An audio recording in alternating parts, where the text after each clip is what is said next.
The most important part of testing is making sure you write the correct tests, so we will go through this process together.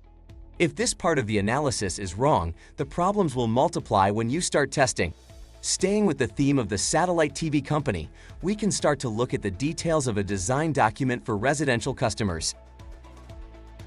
The design document should fully describe the process for entering, then saving, a residential customer's details, and we will cover this now. The next lesson will show you the required information for creating a satellite TV package. So let's take a closer look at these, starting with the customer's information. The design document contains this table showing which customer details are required, and there are many things to consider. At first glance, this may look complex and confusing, so let's break it down bit by bit. Then you can begin to understand a tester's thought process.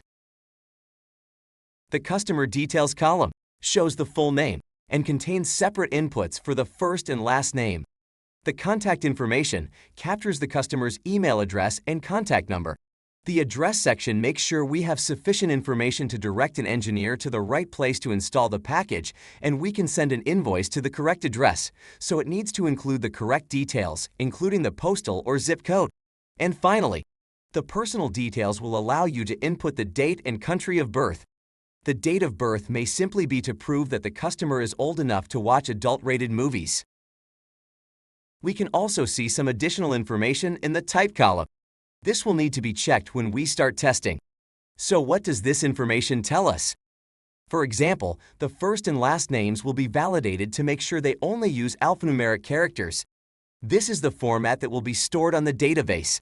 Alphanumeric is a term that refers to a set of characters consisting of both letters and numbers. As you can see, multiple input values are alphanumeric. The format of the email address is also validated, and this can be as simple as ensuring it contains an @ character in the right place. The contact number can be checked to make sure it is numerical. These are just some examples, but there are many more. In the mandatory column, we can also see an example of the input values that will need to be entered into the customer order before you can move to the next input screen, where a satellite TV package is selected. Other details like country and country of birth are optional, meaning you don't need to add them. If an order could be completed without a customer address, then billing would probably fail and an engineer may go to the wrong premises to install the package. Are you beginning to understand why we need to look at design documents to make sure we test the right thing? It looks like our friendly tester worked it out and he's looking much happier.